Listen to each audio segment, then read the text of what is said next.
library atmosphere, extra, no charge. So you have tractors. I have people yelling outside my environment. Excellent. Hello, Wonderful. everybody. Welcome. Hello. Welcome to Library and Tractors. Yes, yes. Oh, and I have a little typo. I'll fix that in case it's annoying anyone here. So I didn't even see it.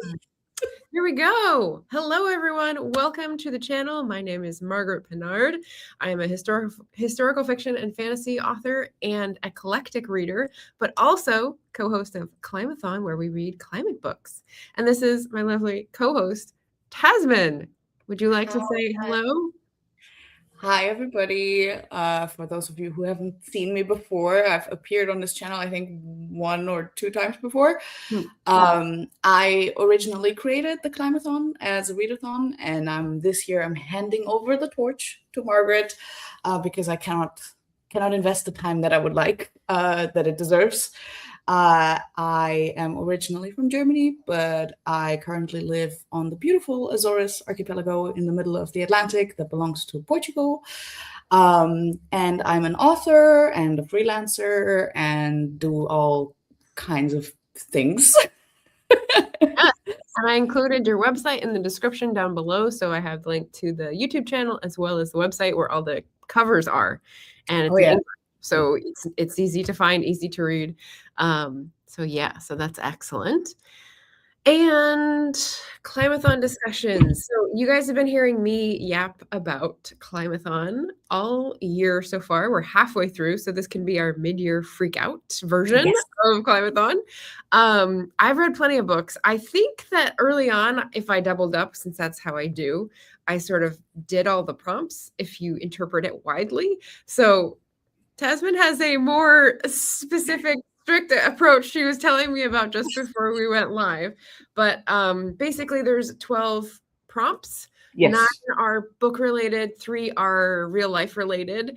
And that's how we set it up last year. So that's how we sort of like shifted a couple things and continued with this year. But I've completed the books and I'm just still reading. I'm mostly concentrating on tree books and water books recently. So I don't know where yours has gone. Yeah. So if you guys have read any nature books, drop it in the chat. And why don't we put up the first bingo board that Tasmin provided here and say hello to chat. Yes, this is my personal halfway check-in.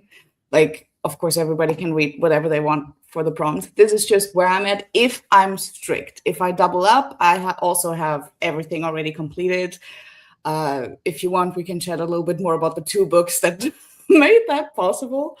But yeah, this is where I'm at so far. If I just take 1 book for each prompt, if I try to do like individual things. And yeah, I still have a few open spaces. I'm excited to fill them. And right now I'm on a huge fiction kick, and I tend to read more nonfiction for Climathon, even though you can smuggle in fiction. Like, for example, on the prompt of Connection, you can see In the Watchful City, which is a sci-fi book about like a person, I guess. The book plays a lot. It's super short, and it plays a lot with like neo-pronouns, and you have no clear identification what gender they are. Is it even like a human person? Like, you're not even quite sure about that. Is there a consciousness, perhaps? Yeah, but they do have a body that seems to be very anthropomorph, human-esque, so maybe they are a human, but I'm not. Okay, interesting setup. It is super fascinating, but I think like at least 50% of it went over my head. I feel like I'm not smart enough for this book. And it's about this like being person that is like connected to the city in this like sci-fi kind of way where they can like switch bodies. Like, they're always in the center kind of, where they're connected, and then they can go through the city by switching bodies, and not just human bodies, also animal bodies. and they're kind of like some sort of police-ish kind of situation, like trying to keep everybody safe and happy and stuff. So it's a fascinating read, and it works really well for connection. So you can definitely smuggle in some fiction books into the Climathon there. But usually I tend to read more nonfiction, and I'm right now not really in my nonfiction era. Really? Okay. Well, all of my 4 books are nonfiction. I love that. Yeah. I love nonfiction. I just currently, in the last couple of weeks, I just needed a little break, I think, because I'm working a lot. So I'm just like, my brain cannot compute proper information. Fair. This is actually a really pretty cover. Yes. Chuck Wendig-Blurg, sci-fi, and the author is S. Jo-Yi Liu. I should know how to pronounce it. The author has an audio recording on their website on how to say their name, and I've listened to it multiple times, but I do not remember. I'm so sorry. Their first novella, Air. Oh, so neologisms, Air, yeah. The author also uses neopronouns. Got it. Well. Neat. Well, that's very interesting. Happy Pride Month, by the way, speaking of. Oh, yeah. Good point. Yes. Perfect. Happy Pride. Yeah. Okay. So that is one of the books that is climate fiction. I have a couple of those. So what I did was, well, now it's not going to come off. I have a little sticky note that I just put all the books that I've read so far in 2026 for Climathon. And then I starred the ones that were the most interesting and then brought the ones that were starred or squiggled that I had in physical format.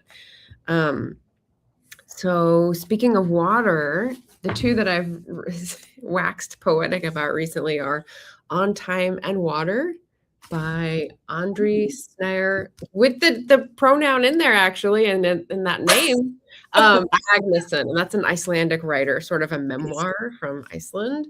I just recommended this to Brian because he's doing like a armchair vacation of Iceland writing. That's cool. Is that. And then the other one is The Water Will Come by journalist Jeff Goodell, talking about rising seas, sinking cities, and the remaking of the civilized world, basically what people are doing about the water-related climate change effects. You can, if you want to talk more about your books, sorry for interrupting, but if you want to talk more about your books, just remove my books for now so we can actually see the covers. Oh, I've talked about them a lot before, so I will probably afterwards link up the wrap-up, but I have a lot of tabs from this one that I went over and like did quotes and stuff. And then same thing with Jeff Goodell's work. He wrote The Heat Will Kill You First, which is a quite good title. But I read that first, and then this is a little bit older, but still really good. So I'm like, is he going to go through like all the different aspects of how climate change will kill us? Like, hey, sure, why not? Element. Yeah. So people have I actually have a bunch of your live streams in my watch later playlist. But mine's up to like 150. It keeps hovering around. I can't get it down very far. I get it down 10 or 20 at a time, and then it goes back up. Yeah. It's kind of like that. Yeah. No worries. Yeah. Catpaw is here. How are you? Hellishly hot. The mosquitoes are insanely aggressive. I just saw someone's solution for that. They created like a water place that would attract mosquitoes, and then they put something in it that was natural, not killer, but like, I don't know, it does something to the larvae for mosquitoes that makes them not turn into mosquitoes. So I was like, that's good. That's like a natural occurring discounter of mosquitoes that I would love to have near me because they eat me alive. Yeah. And then Greg is here. Good morning, good afternoon, good evening. It's evening where you are, right? For me, yes. Well, kind of. It's still late afternoon. It's 20 minutes past 5 right now. Right. Okay. Yeah. And so you're going to have light for days, for a long time, I should say, to be precise. Yeah. It doesn't get dark here until like 9 p.m. Today, the weather is not that great, but yeah, it's still light out for a while. Even though where I live, it gets not dark, but like darker a little bit sooner because there's like a volcano thing like right over there, and then the sun disappears behind You're it. in the shadow. Not sinking it, but I don't see it anymore. Yeah. Okay. Well, it stays here for a pretty long time. It stays light, so it's nice, but also a little weird with the sleep schedule. So, the book that you talked about is on there, and the two that I recognize are the Malala Yousafzai, which my mom wanted to read, and the We Will Not Be Saved. I haven't read either of those. Can you give us a report on those? Sure. So the book from Malala, I read her first book that she wrote when she was basically still a kid. I read that like all those years ago, like a long time ago. And now this is kind of like her second memoir, actually talking about like the effects that this fame got her, because she is famous, but for reasons that she didn't choose, right? Like, for those of you that might not be familiar, Malala was shot in the head by the Taliban for standing up for the right of girls to go to school. And then she was like flown, I think, into the UK, it was, to have emergency surgery. So basically she was in her classroom after like protesting for her right to be there, and then just suddenly these men burst into the classroom and shoot her in the face. Was it in a classroom or in a bus? I don't remember, but it happened. She obviously gets unconscious, and the next thing she knows she's in a completely different country. Her name is all over the news. And then this kind of became like a story, and she decided to use this attention for good and to further advocate for women's and girls' right for education. And that's what she did. She made like a foundation. She like won prizes, and like she's been around. Like she does a lot of speeches and these kinds of things. And she gets recognized. Like she's very well known as an activist. And her first book was, again, written when all of that was still pretty fresh and when she was still very young. And now the second book is kind of like chronicling, like a chronicle about like what happened to her afterwards and how that impacted her life. Because that's obviously like a huge story to tell, and something that doesn't just end in the moment you get out of the hospital. And like how to navigate like being so known and being recognized everywhere on the street for, again, something that you didn't really choose, and something that's quite traumatic. And how she still advocates and stands up for these things, and she still believes in all of that. But at the same time, like she obviously, like she went to university and basically kind of had like this teenage rebellion in university, because it was the first time she was like gone from her parents and stuff, and she tried to be anonymous, but then that's what I've heard about in the interviews, because I've watched her interviews recently with this book last year maybe, and they were all about her like little shenanigans she got up to in college and that sort of thing. It's just like, and it feels like a success story that she's there to talk about those very normal things. It's nice. Exactly. So whoever expects this to be like this like big thing about like education and stuff, like that's not what you'll find there. This is like a very personal memoir of her navigating her own life, kind of, and also eventually finding love, and how difficult that was, because for a lot of like Muslim families, obviously that can be a challenge when you fall in love with someone, and especially if you're like a public figure, it can cause some friction in some families, and that's kind of what happened here for a little bit. And she herself was kind of like, I kind of don't want to get married. I don't want to be bound to a man, you know, but she really liked the guy. So that's kind of like at the end of the book. And ultimately, a very heavy aspect of the book is kind of like sisterhood and friendship between women, which I thought was beautiful. I didn't expect it to be in there, but it's a very, very, very heavy focus, and I really appreciated that. So that's that. Neat. Okay, so can I ask you about an aspect of the Climathon? So activist author, she's an activist about like revolutionary and equality laden subjects, but not necessarily about climate change.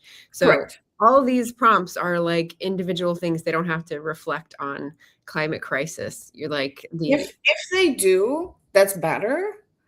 But for example, like injustice or like activist author, I feel like can be something, or for example, like connection or stuff, but that kind of stuff. Like if you find something that really interests you that doesn't immediately connect to the climate crisis, I think you can still read it. That's how I've always handled it. That's also what I always say in the announcement videos. Like, you can read about any kind of injustice, because ultimately climate change is connected to all kinds of injustices. Like, they impact each other at the end of the day.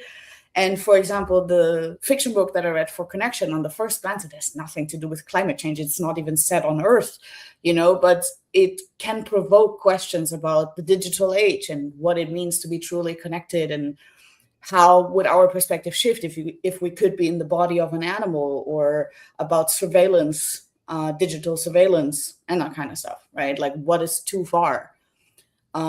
These kinds of things. So I think you can always find a bridge back to the climate. True. Like human civilization founded on our little climate pocket here that is rapidly deteriorating. Yeah. Exactly. So, but if somebody wants to be like very strict and say only climate nonfiction, that's also perfectly valid and fine and amazing, of course. Awesome. Nonfiction, water. Everything is water. Yeah, well, I just like mine are. And then trees. So I actually did a buddy read with someone with Alan's Reads, The Songs of Trees. I really want to read that one. Yeah, have you read the author before? David George Haskell? Not yet. You can read that. That's not backwards for you, right? No, I can read. Okay. I can read it correctly. I think the last time I was on, I flipped the mirroring, or maybe it's still off. I don't know. Anyway, I read this as a buddy read, and he gets very specific. I didn't do tabs. I actually just like dog-eared this. Oh, I could never. He gets really specific. He's an actual scientist. He like does all this like very specific research about sound, especially, and like vibrations and chemical signals, and like really cool things about trees. So I was really excited to learn some of that, and goes like through 10 or 12 different tree species, different times in history, different places in the world. He really tries to do like a good sample. So Alan and I had a good time talking about that book. Alan thinks that he's a little weird, the author, like how excited he gets about the things. And I was like, that's not weird to me. Oh, it would not be weird to me either, especially because trees are like so cool. Yeah. And like, there's no such thing as too excited about nature, that's welcomed here on this channel. So yeah. The fourth one that I brought with me, people have also heard about, Hospicing Modernity. Oh, I heard about this one. I heard you talk about this one before. Yes. Life changer. So I had to grab this off the stack of books because later in this month, I'm doing a stream about life-changing books. So this is one of them, this preview. But yeah, Vanessa Machado de Oliveira. How's your Portuguese? What does her last name mean? Olive tree, I believe. Yes. Mm-hmm. My Portuguese is not that great. It should be a lot better. Don't put me on the spot like that. But it should be olive tree. Woodcutter of the olive tree. So she got like ribbed about this. Machado is like the woodcutter. Oh yeah. You're right. Yes. So she got like teased about that all through her childhood. I think it's so cool, so apropos. But yeah, so she's an indigenous activist, and so she could go in the activist slot on my bingo board there if I had one marked up. But also like a whole mindset shift kind of thinker. And so that's why I have her in my life-changing pile. She talks about her journey from like advocating for education, resources and sort of curriculum planning in a certain way, then goes international, and then sort of has to step back and be like, wait, what are we doing? Because she's working with nonprofits, and how they operate is just like, what are we doing? And so then she's talking about modernity in a much bigger framework that needs to be reworked. And I was like, yes, girl, yes. So I've been trying to get my hands on that book ever since you've been talking about it, but my library is just not putting it in, and I don't have access to it, and I don't buy it via Amazon. Yeah. Well, I think she's from Brazil. Is she not? I'm like, wouldn't they have a better chance of getting something from like a What's her name again? Vanessa Machado de Oliveira. And where are you from? North Atlantic. Latinx. Various countries, Brazil, Canada, Latin America. So I think she lives in Canada now, but I can't remember if it's a different Amazonian country, but yeah, the name would indicate that it's a Brazilian connection. No, she's Brazilian. You have that correct. I just found her Wikipedia page. She is Brazilian. Does it say anything where in Brazil? Because Brazil is huge. Yeah. Hello. Welcome. Oh, listening from the garden. Well, that's lovely. That is lovely. That's the ticket. I wish I was streaming from the garden. Yeah. Special place. Yes. Garden is definitely a special place. I am in the library. So I'm in one of these little community rooms, and that's the rest of the library. So that's why you may hear some odd sounds filtering in. I reserved a room because I'm between internet providers at the moment, and I don't have a solution for that yet. So I'm here because of the Wi-Fi. But yeah, so life-changing books, Climathon books, activist books, get your hands on it. Hospicing Modernity. It'll turn you upside down in a good way. Indeed. Another life-changing book would be We Will Not Be Saved. You asked about that too. Mm-hmm. First of all, it fulfills almost all the prompts of Climathon, who doesn't read a lot, but still wants to fulfill all the prompts. Perfect book. It almost all of them. It's incredible. And it is by also an indigenous woman, but she's also from the Amazon region, not in Brazil, but in Ecuador. Okay. And she's an activist, and this is her memoir. And it is really hard to read. It unfortunately does not have trigger warnings. I wish it had trigger warnings, because some of this, I kind of expected it, because I obviously know what happens to indigenous people, especially with like missionaries and stuff. Like I already know. I've exposed myself to this topic for a very long time, so I know some of the things that happen. But it somehow still caught me off guard in the moment that it came up in the book. I was like, and that was rough. So be warned, there is like some heavy stuff in the book. Yeah. But it's her story of growing up in the Amazon. And I hope you don't hear whoever is cutting grass outside. I'm sorry if you do. No. The window is open because I'm waiting for my cats to come home. Anyway, so yeah, she grew up in the Amazonian rainforest, and in the middle of her tribe. But already when she was a kid, there was missionaries there. And missionaries, especially, like, they've had a huge part in all of colonization and in the suppression and change of indigenous people all around the world, but especially in South America, it's been really heavy, especially if we consider that a lot of these tribes have not been contacted up until like a few decades ago, and still the same pattern still repeats today. It's not just something that happened like 300 years ago. Right. It's something that basically still happens today, at the end of the day. So it talks a lot about that and her. Oh, yes, exactly. Yes. I was like, why am I not finding this on Bookshop? And then I was like, oh, yes. It's called We Will Be Jaguars. That's the British. Exactly. And it has like 4 different covers. It's a little bit confusing, but it's all the same book. Correct. And so she talks about those experiences and how she herself always felt like really conflicted, because of course she was curious. She wanted to learn more about what these people were saying. And a lot of the techniques of the missionaries is kind of like almost blackmail. Like, oh, you like our pretty dresses? Oh, but if you want to have a dress gifted, you need to come to church. And then one kid goes to church, gets something as a present, and then the other kids want it too. And then it's like, oh, but you know, you need to come to church and you need to do this and you need to do that, and, you know, like that kind of stuff. And so she was constantly torn. She was kind of like suspicious of them even as a kid, but then like got too curious and then got kind of like caught up in it. A lot of bad stuff happened to her. There was a lot of pressure, a lot of trauma, and she ended up in the city basically. And she ended up as like a missionary assistant kind of for a while. So very interesting storyline. And then she had a point where she kind of like woke up and was like, what am I doing?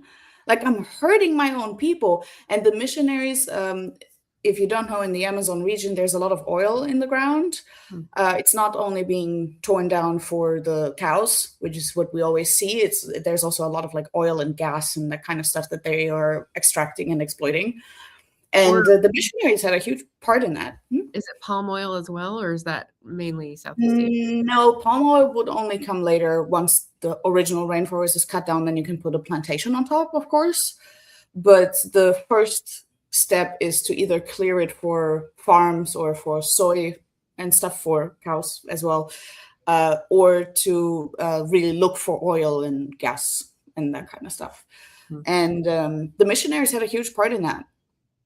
There was a lot of very bad things that happened. Let's just put it like that.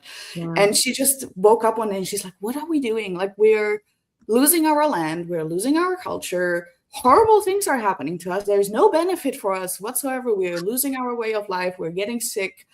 And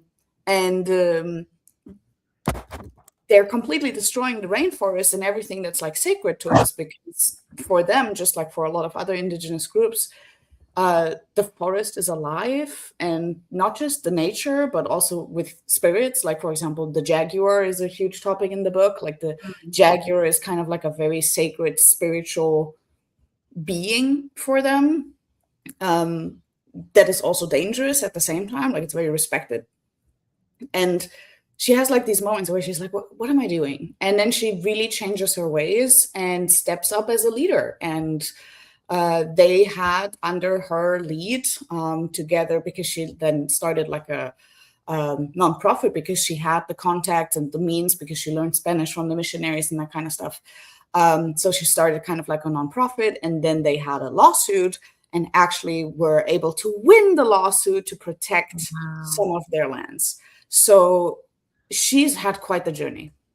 Meanwhile, she also had multiple kids at the same time, which is wild. I don't know how she does it. Incredible. It's like one of those people where you're like, wow. The more you learn about them, the more you're like, you're not real. You're incredible.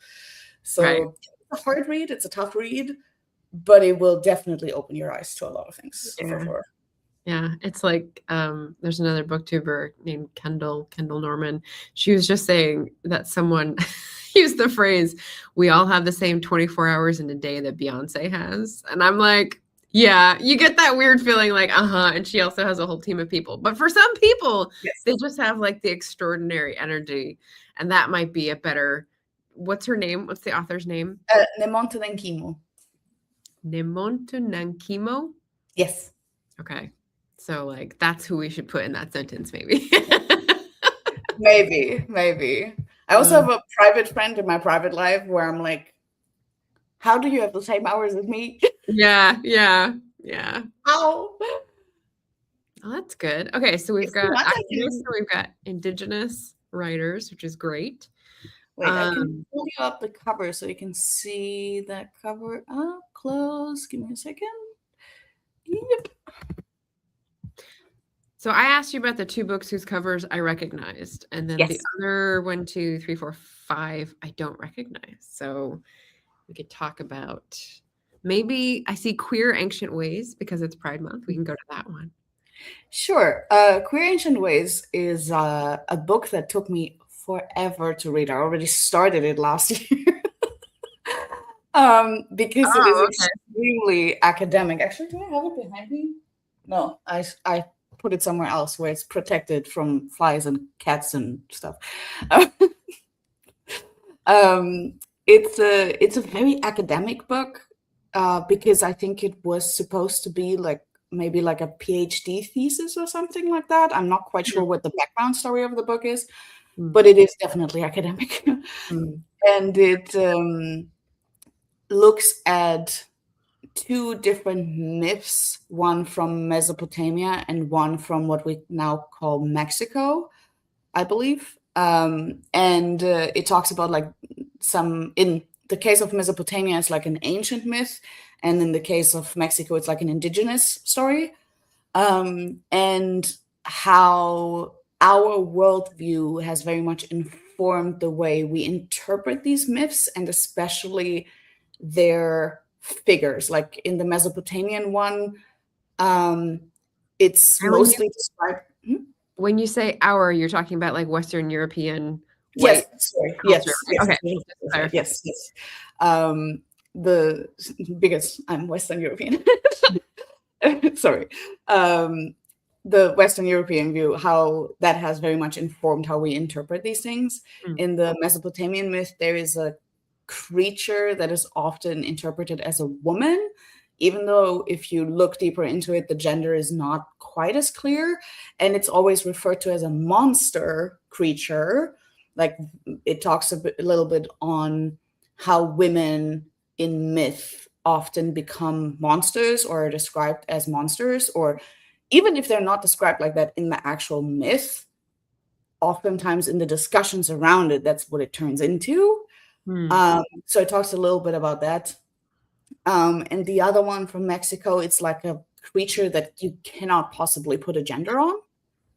And like how that one got interpreted, and like it's just like kind of like a meditation on like gender in myth, and again, like how women or female red beings are being kind of like monstrosized or having to be tamed, you know, by some kind of male hero situation. And that's kind of what that one talks about. But again, it's extremely academic. Definitely not a recommendation for everybody. Yeah. Even I took so long to read it, and I did study archaeology and history of Mesopotamia. So I knew some of that stuff already, but it was tough to read. But it's fascinating. It's super interesting. But good Lord. Yeah, it can be really hard to get your mind around when people are trying to explain things about how the mind works, and your mind's trying to be like, so how, look at itself, you know, kind of like. Yeah, exactly. And you're like constantly questioning yourself throughout the book, like how you've seen things, how you yourself have interpreted stuff, especially again as a Western white person. Like you start to question like, oh, what else have I been seeing in a way that could be decolonized, basically. This is actually a book, if I find another more climate related one, I would switch that out probably if I still read something else because this one is maybe the one that's the furthest removed from climate, even though it does talk a lot about good for mindset. I knew you were gonna pull that back up. Yeah. What's actually, I don't know that I would recommend it, because I had sort of vacillating feelings about whether I resonated with it. But there's a book I just read called Living Resistance. Let me pull it up here. Let's try this tab instead. So I just read this. Oh, that's my TBR for this year. Please. Is it? Okay. So if you look, they have, you know, like labels, and religion is the second one on here. And I didn't know that, because I picked this up at a little free library. That's my label in orange. There is LFL slow where I found it. And I thought, oh, perfect. Indigenous worldview, resistance. Like, I don't know the author. That'll be great. So I read through it, and I was like, why is some of this just sounding new agey and sort of like mealy-mouthed? And then you get to the ending of the book, and there's like a chapter about praying, and it's from the like place of we need to take it back. But also, this is an indigenous author who was raised Southern Baptist. And like you were saying with the missionaries in the Amazon, like your viewpoint is sort of formed in that thing, and you have to wake up from it, and then you have to like spray down, basically.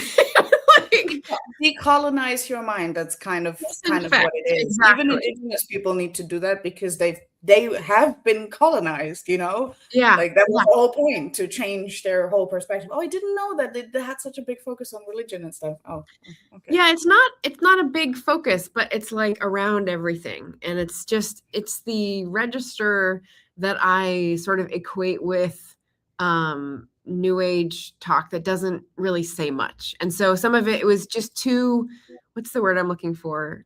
Not anecdotal, anodyne. I guess that's the word, like a placebo. I don't even know what that word means. What does it mean? Anodyne. Okay, let's look it up. I don't know why I reached for that word. Sorry, I'm not a native English speaker. Eliminating pain, serving to assuage pain. Okay, so that's like aspirin. That's not really what I'm trying to think of. Like whitewashed, blank. I'm not getting the right word here. Too woo-woo.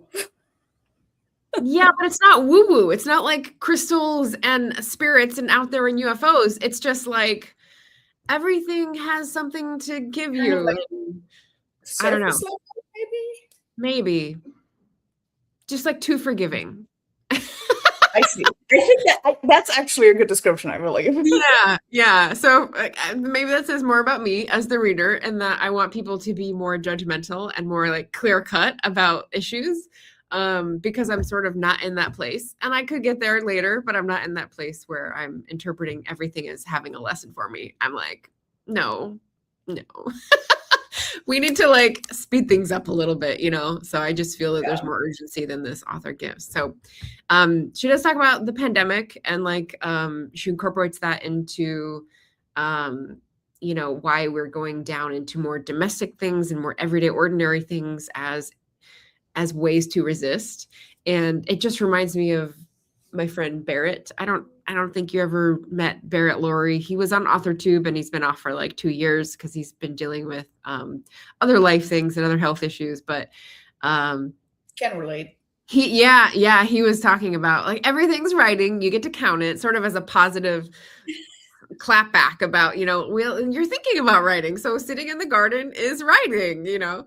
And so her thing is, Caitlin B. Curtis, I think is how you would say it, is about like everything can be resistance. You just sort of have to get your mindset in a certain way and like process and do the work first, and then keep it front of mind. And I'm like, okay, well, there are lots of places in here that I jive with, and I did like tab things, wrote them down, but the overall tone was just not my best, you know, resonance, I guess. So yeah.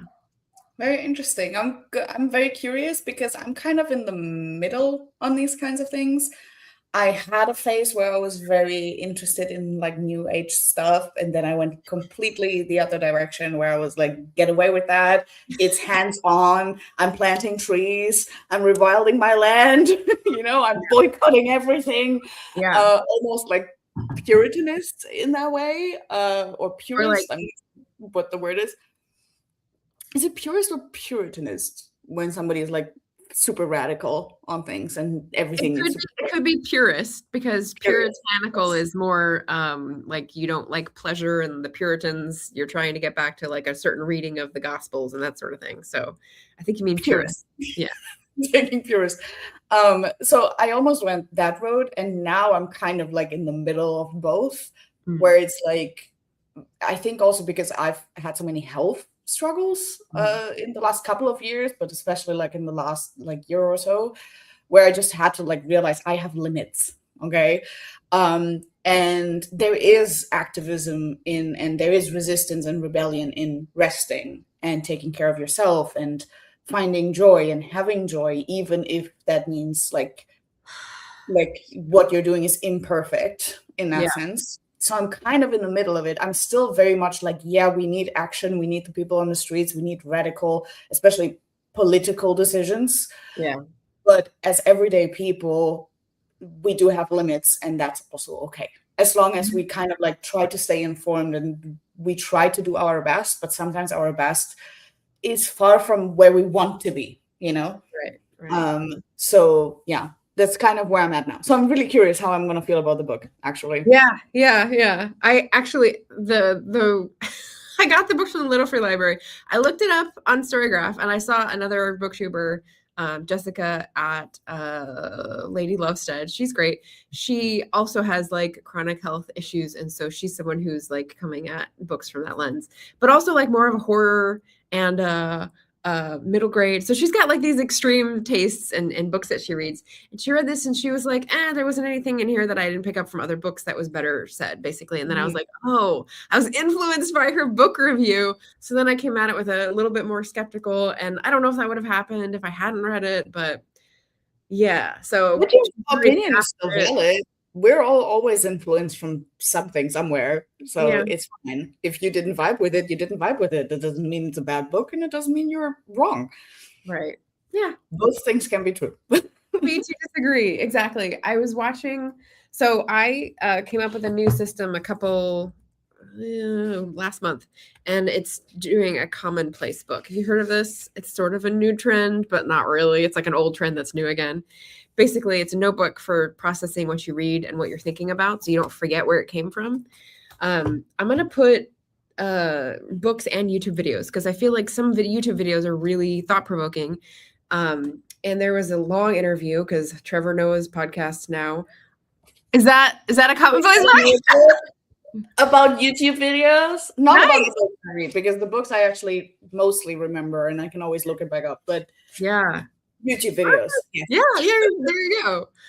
So Trevor Noah has a podcast that he's been doing for like 6 months or so, at least that I've been aware of. It's called What Now? And he interviews some really interesting people, most of whom I really learn a lot from. And he did BreneBrown yesterday.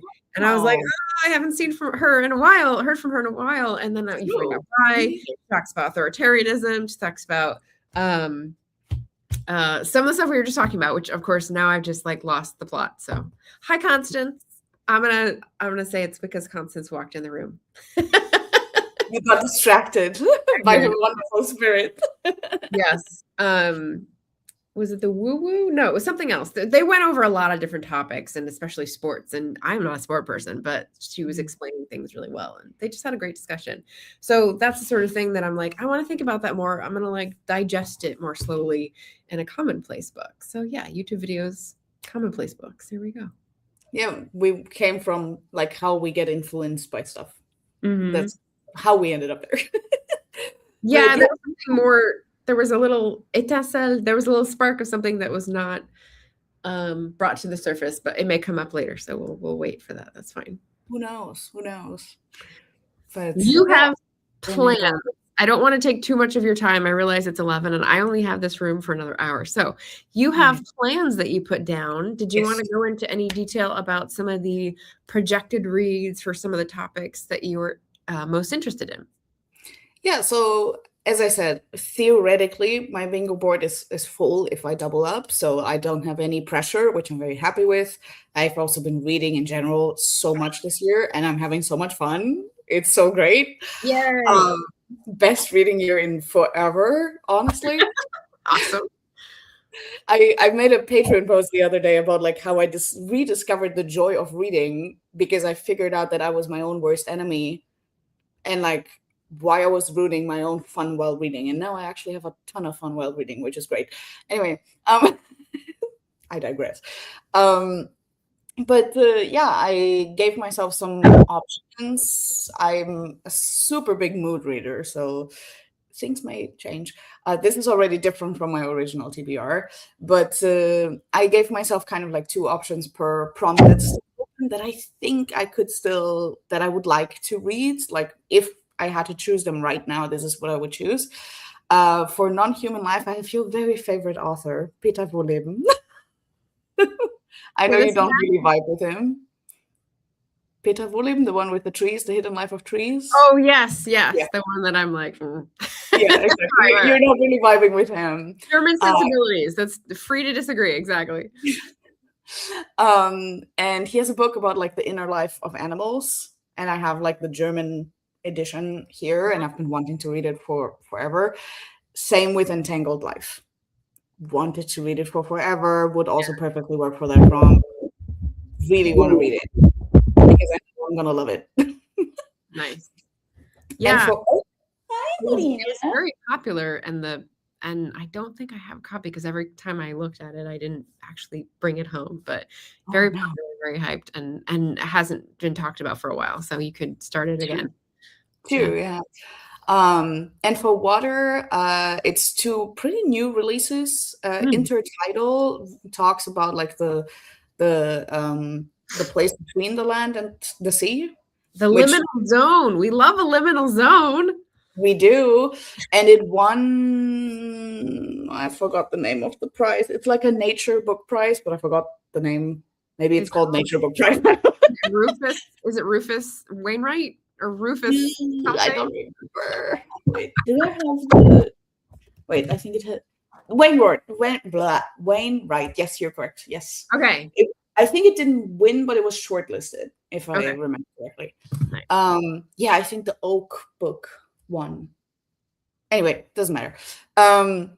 So that book, as somebody who lives, on an island, which kind of is its own intertidal zone in and of itself. Right. I love books like that. And the other one is The River of Life by Robert McFarlane. Okay. Of course, I love Robert McFarlane.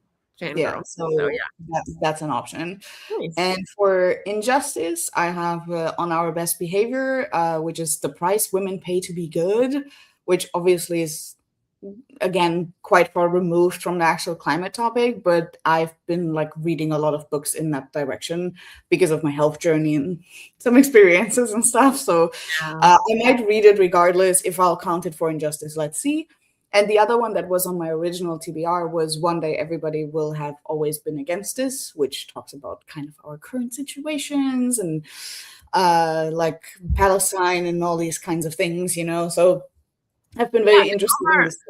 Omar El Akkad is actually outside Portland. I mean, he's not from here, obviously. He's like Canadian and Egyptian and all different things, but like he's been living in Portland. So I think he's been on Oregon talks and stuff like that for that's cool. Awards and stuff. Yeah.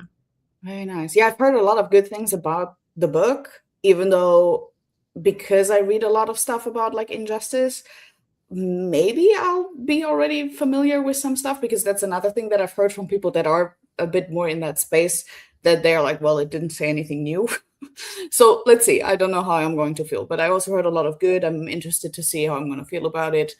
It's very personal, and it's also very like devastating, kind of like it's saying the things that no one wants to say because it just makes you depressed. So like it is a hard book to get through, even though it isn't very long. I listened to it and was like, so, yeah.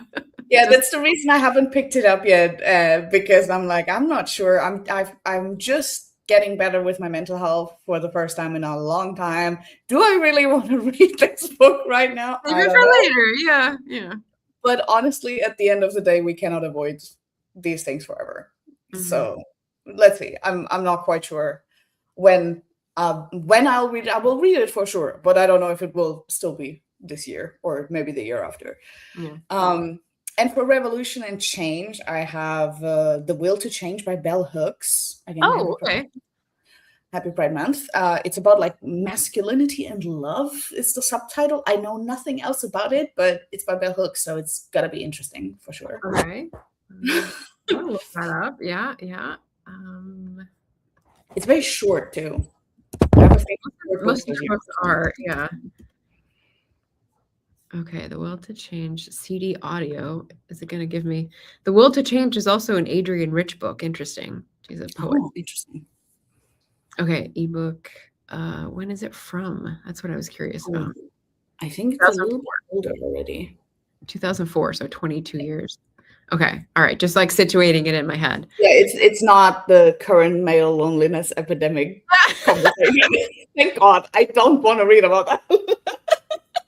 I just saw someone stitch a guy starting a video about the female loneliness epidemic is starting. And I saw that too. The woman, she's like laughing on her couch. And it had like these AI generated images because he couldn't possibly find an actual woman actually being sad.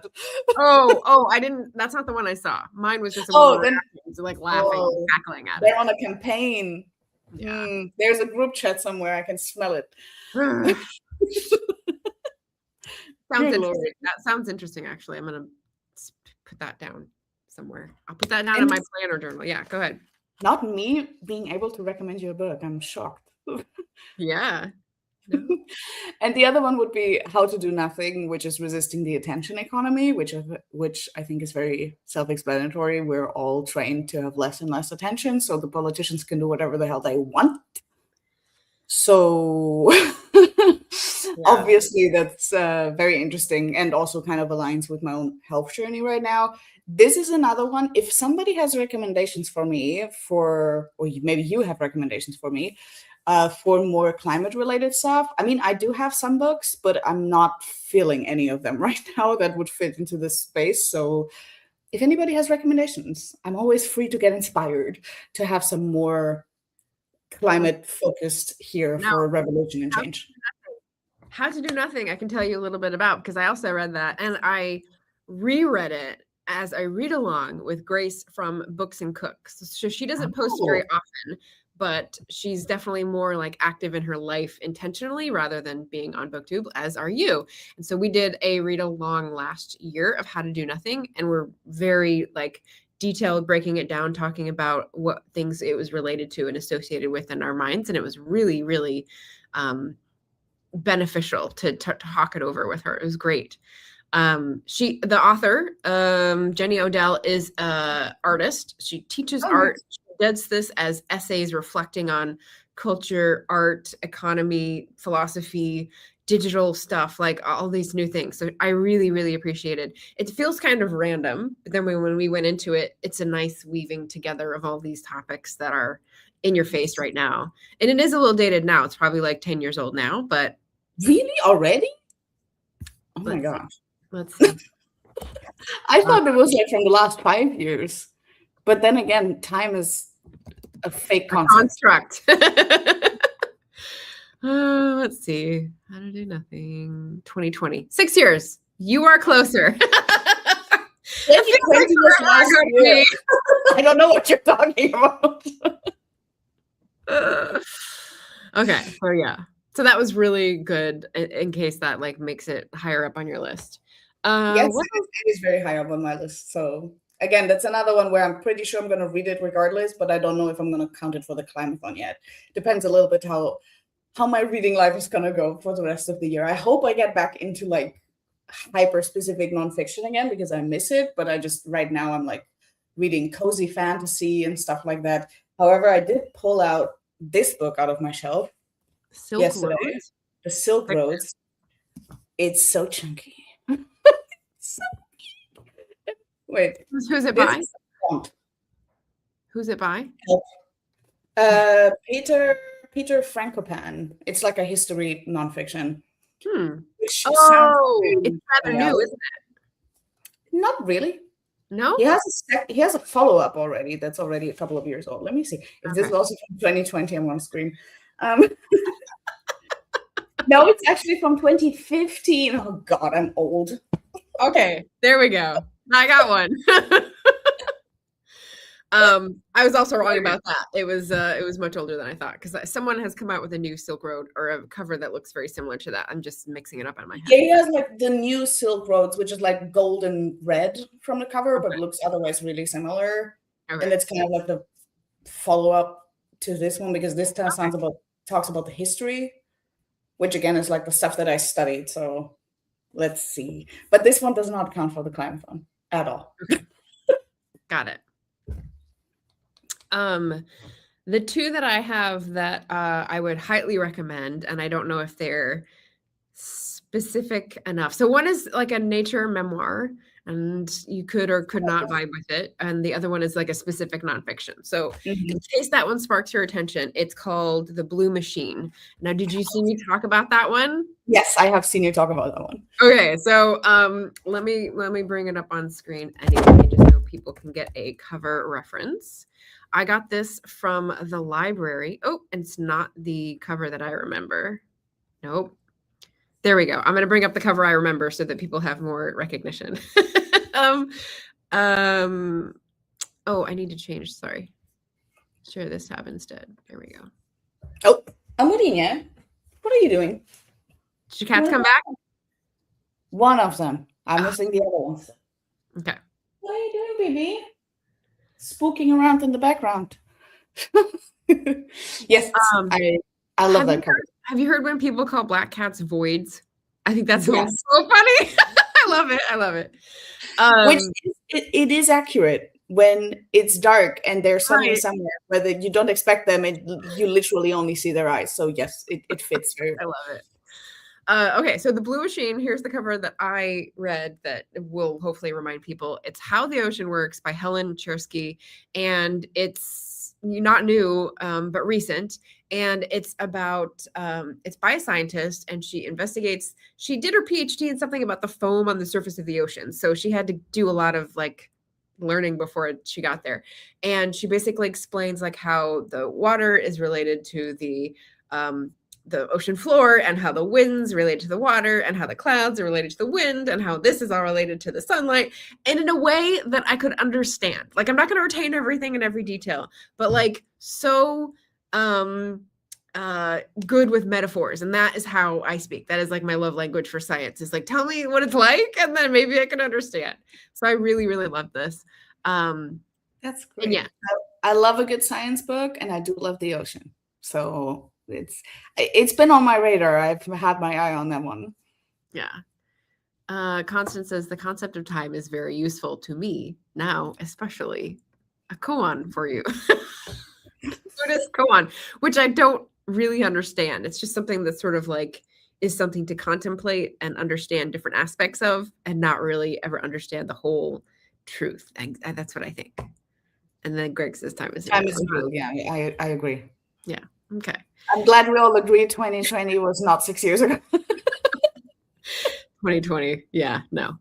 So that's my specific nonfiction. And then the other one, which is more relevant to me because I'm going to be going there, is a book called Our Oaken Bones. And I listened to this as an audiobook.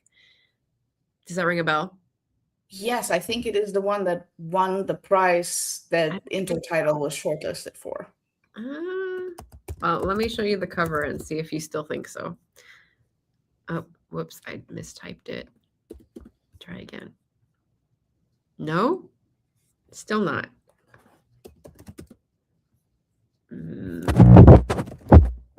Sorry. I gotta go find it. I can find it in my story graph. What am I doing?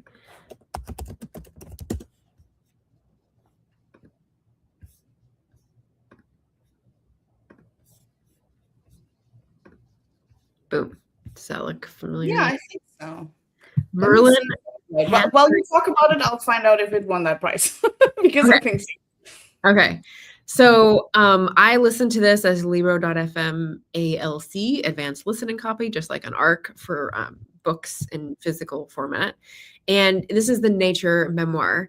Merlin Hanbury Tennyson goes from like growing up in this temperate rainforest in Cornwall to being in the military and being in Afghanistan and his experiences there, and then coming back and having PTSD, but being in a consulting career, and then sort of like just having a family and starting that, and then like questioning what he wants to do, and then coming to his mission, which is this 1,000-year trust, which is like supporting the rainforest, which is offering a retreat center, which is like being more supportive of his own supportive environment, which of course I love.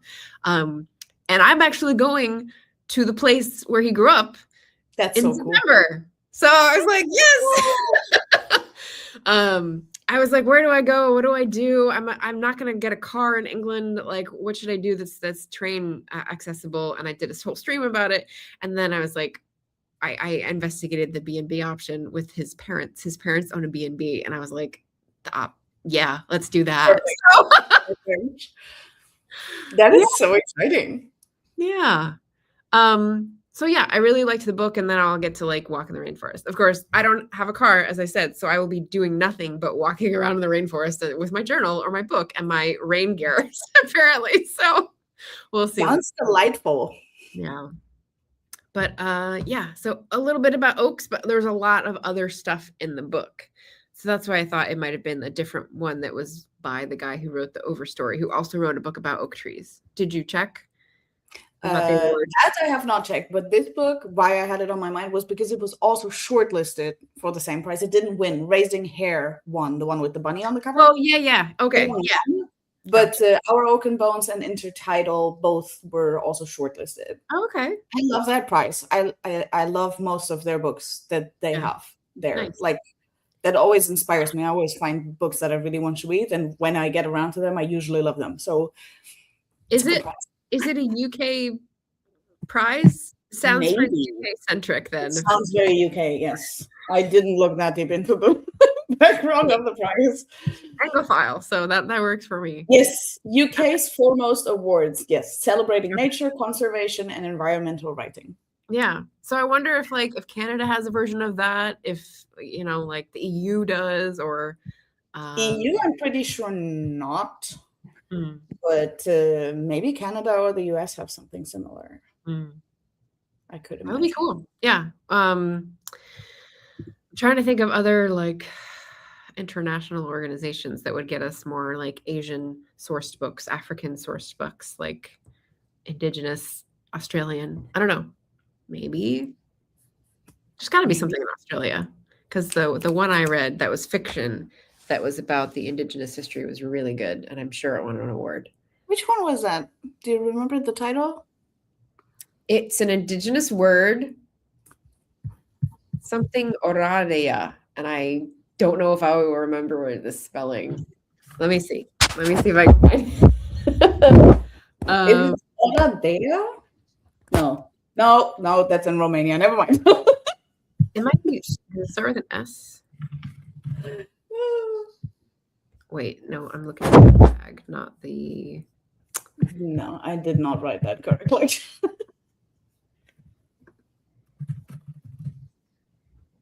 The name is something akin to like rebellion or resistance in the Australian Indigenous language, the Maori language. So let's see if I can. I can't find it with that information. I know, sorry, it's not very helpful. I'm looking through my tags. What I really want to read is Dark Emo, which is like a nonfiction about Australia's nature, which I really, really want to read. It's also about from an Indigenous author as well. I really want to read that one day. Oh, Women of Light. Yep, I've got that one on my shelf.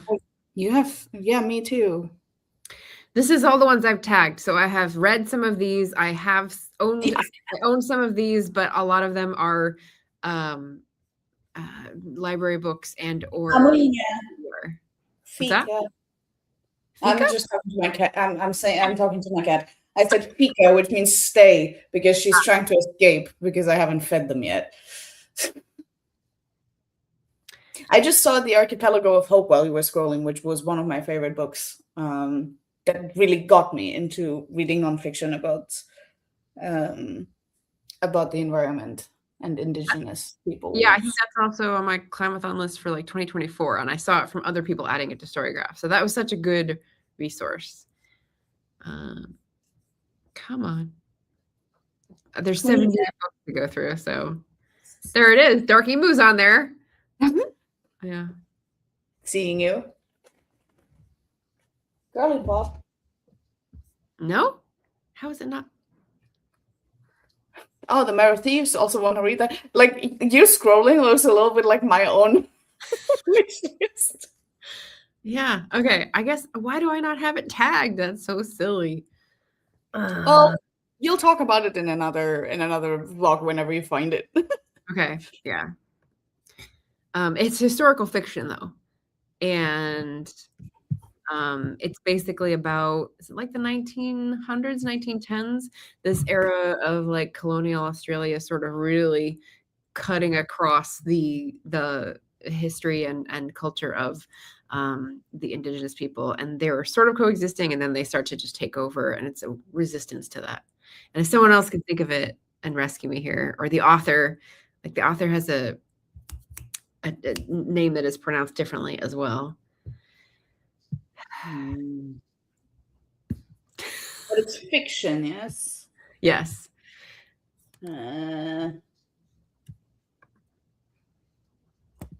Malaloika? Maybe? No, don't think so.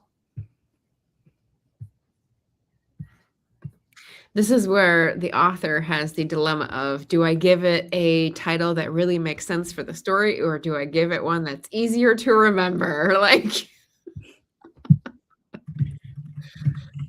oh, no.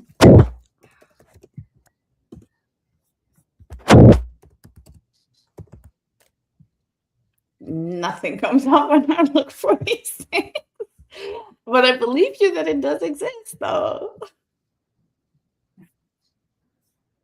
I'm just trying to look in Libro because I think I had the audio book of it. But I'm just gonna try to grab my cat. Okay. Never mind, she left. She's gone. They're like, didn't have the food out, so I'm out of here. Damn it, I missed my chance. And now you saw my chaotic background that I was hiding behind myself. I didn't, because I'm scrolling on one of my other tabs here.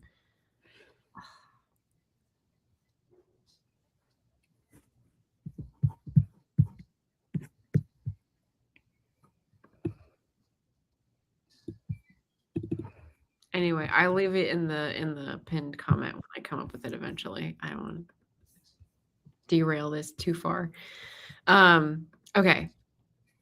So we couldn't figure that out, but you'll find it again. Good memoir, good historical fiction. They can all apply to Climathon. What else did I have on here? Lots of trees.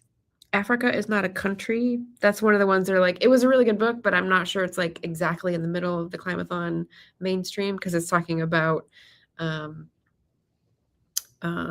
basically governance and like independence. What's the word I'm looking for? Decolonizing things. Decolonizing, yes. Yeah. So it was really good. It would fit for justice, would fit for different culture. Mm-hmm. So, for example, just the two on top of my head. Yeah. And then, okay, so we went through where you are halfway check-in, and then we went through like what you want to read. You also put up, just in case, like, I have read everything if you double count, because this is the chaos bingo board that we wanted. Exactly.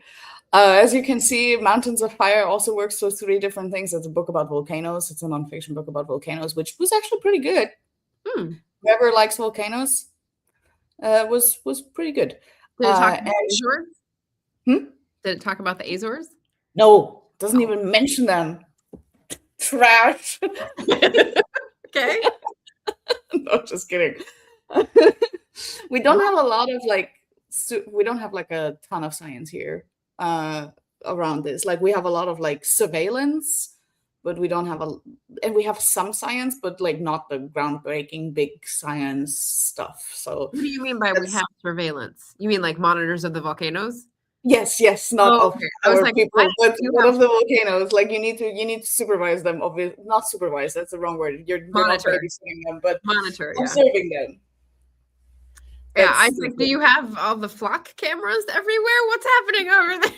No. I'm just I'm talking about the volcanoes. Like, everything is like over. Like, every earthquake gets registered and stuff like that. Like 2 years ago, we had like a lot of movement under the island of Azores, which is like direct neighbor of my island. And now a few months ago, like a magma chamber of another island like filled up. So like we know this stuff, but there's not a lot of like big science stuff happening here like it is on Hawaii or in Iceland. Yeah, like the eruption that just happened on June 1st. I've been seeing some TikToks about that. That's pretty neat. Exactly. So it talks more about these things and also about the history of volcanology itself. I already knew some of that, but he described it in a very accessible way. So nice. Excellent. And the other book that really works for a lot of things is Sharks Don't Sink. That works for a lot of things as well, because it's about It's a memoir from Jasmine Graham, I think is her last name. And she is a Black marine biologist, which is a very rare thing to be, because, discrimination and that kind of stuff. And you don't see a lot of Black scientists, especially out in the ocean. So it was cool to get her perspective. And she's also like doing a lot of change. Like she's also an activist and stuff like that. So it was also short and sweet. Not as much about sharks as I would have wanted, but it was still a very cool read. Okay, so here's the thing. I read another book called When Trees Testify, which is by a Black biologist or botanist. And so she's talking about trees and what she's done for tree science. And I read this back in February, and I was really looking for it to be some kind of meditation on memory or like the chemical signals or like how trees remember things. But as far as she was concerned, it was just basically like the trees that are still alive now exchanged carbon dioxide with oxygen with my ancestors is as far as she got. And I was kind of like, I was looking for a little bit more of the memory, like testify part, but it was more about a memoir, her learning, her mother's experience, the like trauma with cotton, being in America, trees, the specific trees near places where like battles or stands were taken. And I was like, okay, well, that's different, but yeah, interesting, but just not what I was looking for. So yeah, it's like, it's really important, but can we also talk about sharks? Can we do both? Yeah, to the title, yeah. Now my other cat is here. Great. But not the first one. Yeah, but not the first one. God damn it. But funny that you went from sharks to trees, because sharks are older than trees, actually. Oh, because ocean. Wow. They exist for longer than trees do. Which is crazy. Sharks have existed. Not that they exist for longer. They're not older. No. Individual. Okay. Just even though the Greenland shark is 400 years old, but trees can get much older. But sharks as a species have existed long before, because they're basically dinosaurs. Yeah. So. Interesting. Because we've got trees that were around with dinosaurs. But you're saying sharks were before dinosaurs. Yes. Because the ocean is older than the land species. They're one of those that are kind of like perfect. So they don't really change that much. Yes, the book is quite good. Can recommend it. It's a nice, accessible overview of the topic. If you don't mind him rambling a little bit about his own life. Nice. I mean, nature memoirs, it's the genre. I have a whole list of them on my bookshop front. So yeah, I like a lot of them. So that's good. Me too. Oh, I forgot to mention today is World Environment Day. So perfect theme for a Climathon check-in chaos. Happy World Environment Day, everybody. What else did I forget today? Anything? We just have people showing up in the chat and saying hello. So I don't think they have read these books or have opinions on them or have them on their TBR, but hopefully they'll go check them out and maybe put a bookmark, maybe put a label on them if they're on Storygraph, if they're interested. You've projected your plans for Climathon reads. I have not, because the mood reading is just out of control here. I cannot stay focused on anything, but because such a large percentage of the books on my bookshelf are Climathon reads, like it's likely that you'll be perfectly fine. And also you do discuss this on your channel a lot more, and I don't really make a lot of content at the moment. So I thought, like, let me just give an idea what I think I'm gonna do, even though I don't really know what I'm gonna do. Yeah, awesome. One of the things I did just sort of sketch out is that I haven't taken much action on is Agitation August.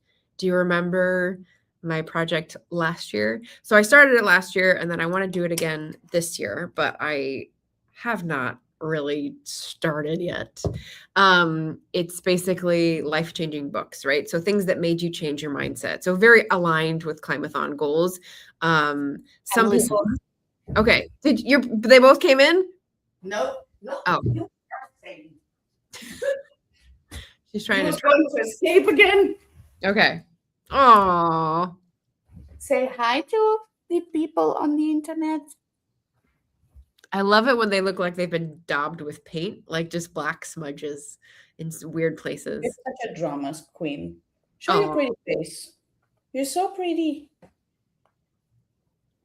He's mad. it's cat tube now. Yeah. Cat has come on the camera. Oh. So Agitation August, I need to get started on that. I have a list of people that I've asked. I have a list of people that I've thought of asking. And basically it's folks that I want to read the book that they think have really made them think, really agitated them and made them like rethink something. And then do a bunch of book talks in August like I did last year. So we'll see how that goes. That's something I have coming up, and there will doubtless be at least one or two climate-related ones, I hope. But other topics move people. So, hello, Fluffy Cat. Yeah. Hello, Fluffy Cat. His name is Tess, or Tessie Boy, or Boo Boo, or Stinky Winky. Call him whatever. All right. I did want to ask last thing about the real life Climathon related things. So you had go to a library. I am at the library, so that is definitely like 2 or 3 days a week I do. You had be out in nature for no other purpose. I've definitely done that. Yes. Any other activism or projects or lovely things that have gotten you out into the garden, like Nia mentioned earlier, or into the wildlife that you wanted to highlight? Not that much, because again, health issues have been kind of taking over my life. I am using my library like hell, like digitally, because don't have access to real person library here. Yeah. But digitally a lot. And the activism projects, that kind of stuff. Like I know there's a guy that is currently traveling over the Azores. I think his name is like the Trash Traveler or something like that. And he like travels to different places and collects trash and makes content about it, like cleaning up beaches and that kind of stuff. Wow. He's currently on the Azores. I think he's about to be on my island, Pico, very soon. That's so cool.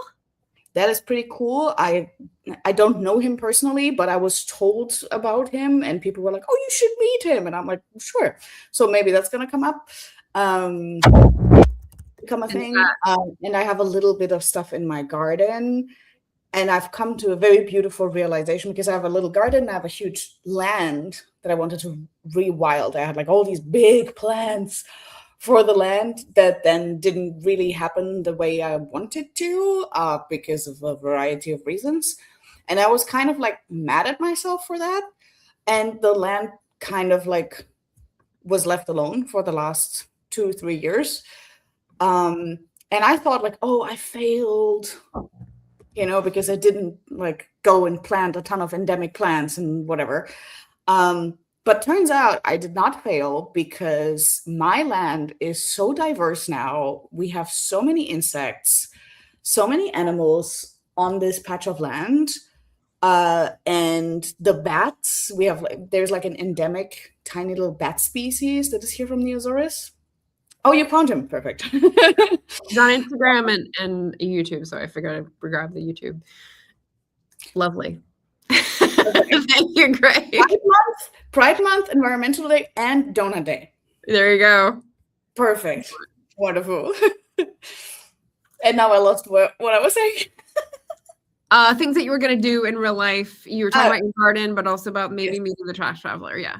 Yes, and the garden, I thought I failed because I didn't like do the things that I wanted to do with it. But now it's like so full of life and insects and stuff like that. We have like a small endemic bat species here on the Azores. I don't know the English name actually. I know the German and the Portuguese name. But it's like it's literally this big. It's really small, and they fly in the evenings rather than at night. So like when the sun is setting, because they didn't used to have natural predators. Now they do, but they're now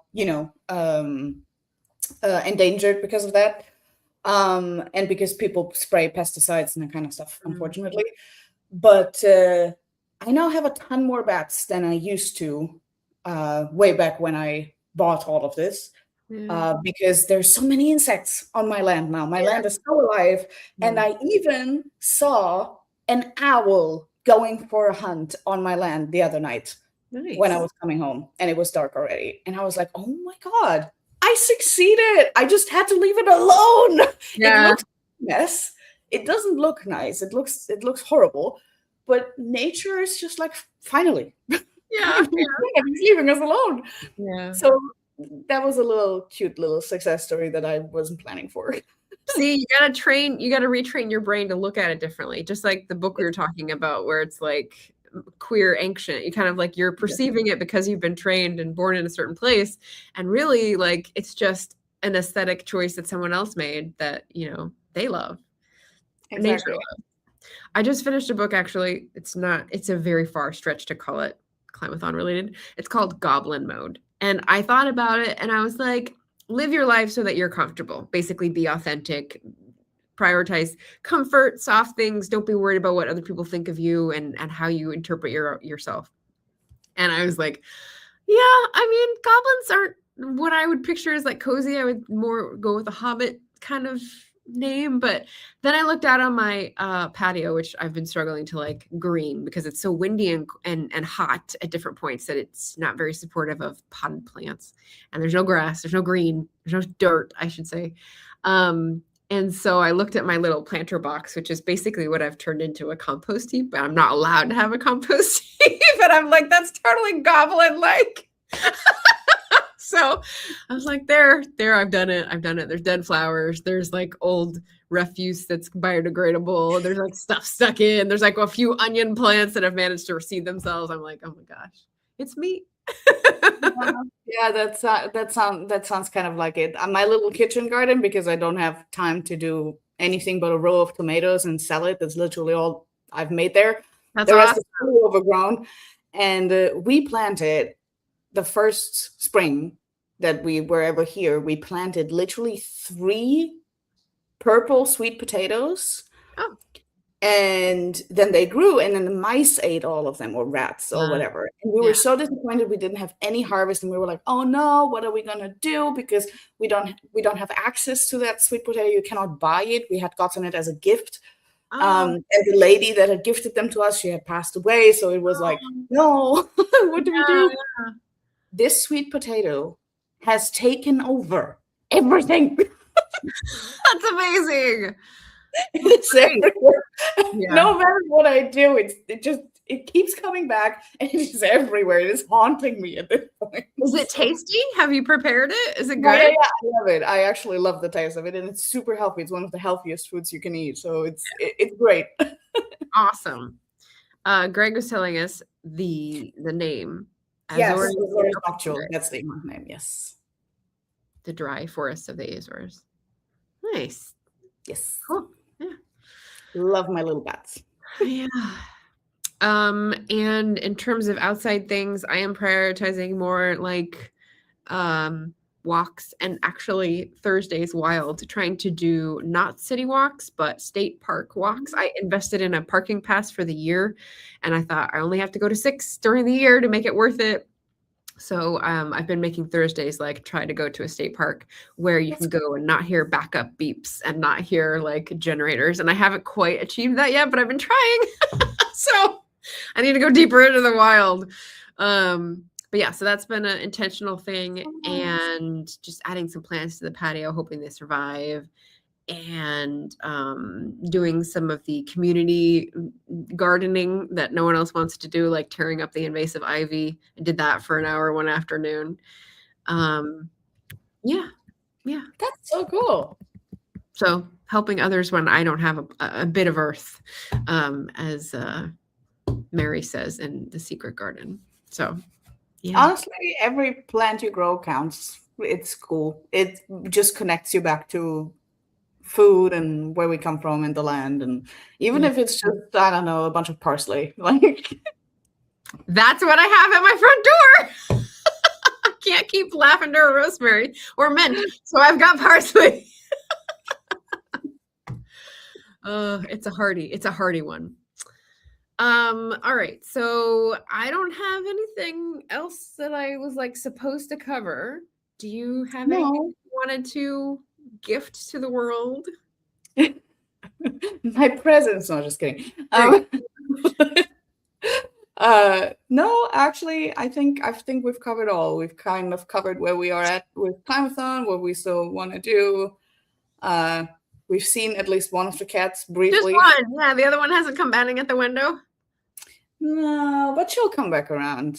Okay. They haven't had dinner yet. They will come. I'm not worried. Okay. Yes. Cats are food. But I can't let them like run away again and again, because then I'll never catch both of them. Yeah. Divide and conquer or something. Some strategy with the cats. Kind of like that.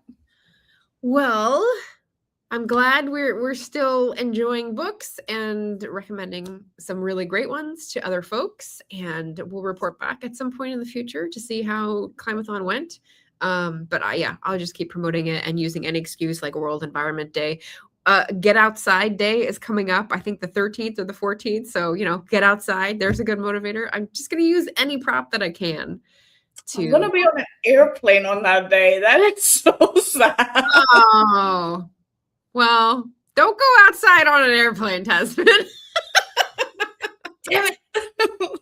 Oh, bummer. Okay. Well, maybe you'll be able to appreciate something on your beginning or ending of the trip. So safe travels for that. Maybe. But I'm outside every day. So I think I will survive. But it's funny that on that one day I'm bored exclusively. Yeah. All right.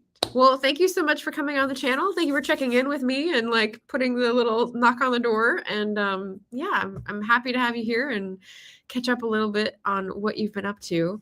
If anyone has questions for Tasmin, if you leave them on this video, I will poke her by email in case she's like out adventuring and not in the YouTube world. But yeah. Welcome any and all recommendations for Climathon Reads or opinions if you've read some of the ones we've discussed. So, yes. Hi, Gareth. We're just closing up. Tail end. Thank you so much for having me and for always being so big about the Climathon. I love to see it because you bring to it what I wanted to bring to it, but I never can. So I'm so happy that you do what you do. And you always have the coolest book recommendations, but I think we all agree on that. Well, there was a lot of overlap there, so I'm pretty happy about that. We've like got some good taste in the room, which is perfect. Indeed. Yeah. So thank you everyone for watching either in the live or on Team Replay. I'm here every Wednesday and Friday at 10 a.m. Pacific or 5 Greenwich -1, whatever the Azores is. That was so hard to figure out. Like that. I don't even know. Yeah. So bookish opinions, readathons, reviews, and author confidentials. So whatever you happen to chime in on next time, I will say goodbye and hello and take care and happy reading, everyone. Happy reading. Bye.